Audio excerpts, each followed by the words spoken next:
অষ্টম শ্রেণী পড়ুয়া এক স্কুল ছাত্রীকে প্রায় উত্ত্যক্ত করত প্রতিবেশী মিজান। মেয়েটি বারবার পরিবারকে বলার পরেও বিষয়টি তেমন গুরুত্ব দিত না পরিবারের সদস্যরা, কারণ ওই ব্যক্তির সম্পর্কে মেয়েটির দাদা ছিলেন। এরপর গত ৬ জুন ঘর ঝাড়ু দেওয়ার কথা বলে কৌশলে ওই কিশোরীকে বাড়িতে ডেকে নেন মিজান। এরপর তাকে ঘরে জোর করে আটক রাখেন। পরে ছুরি দিয়ে ভয় দেখিয়ে তাকে ধর্ষণ করেন। বিষয়টি কাউকে না জানাতে হুমকিও দেন ওই কিশোরীকে।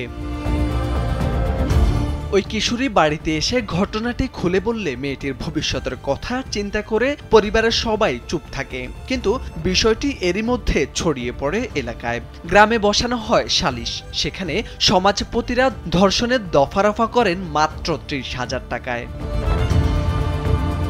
যশোরের ঝিকরগাছার শঙ্করপুরে এমন ঘটনা ঘটে। ৩০,০০০ টাকার বিনিময়ে ধর্ষণের বিচারের বিষয়টি ছড়িয়ে পড়লে ধর্ষক মিজানকে আটক করে গাছের সাথে বেঁধে রাখেন গ্রামবাসীরা। পরে ভুক্তভোগী ওই স্কুল ছাত্রীর মায়ের অভিযোগের ভিত্তিতে ৯ জুন ধর্ষক মিজানকে আটক করে ঝিকরগাছা থানা পুলিশ। ঝিকরগাছা থানার ওসি মোহাম্মদ কামাল হোসেন ভূঁইয়া জানান, ধর্ষণের বিচার হচ্ছে এমন খবর পেয়ে অভিযান চালায় পুলিশ। পরে ভুক্তভোগী কিশোরীর পরিবারের অভিযোগের ভিত্তিতে আসামি মিজানকে আটকের পর আদালতে পাঠানো হয়েছে। শঙ্করপুরে ধর্ষণের ঘটনা নিয়ে বিচার সালিশ হচ্ছে এমন একটি সংবাদ আমাদের কাছে আসে।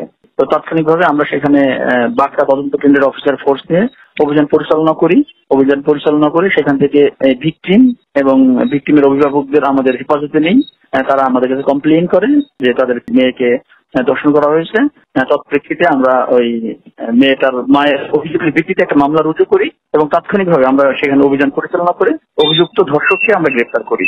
বর্তমানে আমরা এই আসামিকে বিজ্ঞ আদালতে প্রেরণ করছি এবং ভিকটিমের ডাক্তারি পরীক্ষা ও বিজ্ঞ আদালতে জবানবন্দি প্রদান করার জন্য তাকে আমরা যশোরে প্রেরণ করছি। গ্রাম্য সালিশে ধর্ষণের বিচার করে ধামাচাপা দেওয়ার চেষ্টা করায় সালিশদারদেরও আইনের আওতায় আনার দাবি এলাকাবাসীর। মোর্শেদ আলম, কালবেলা।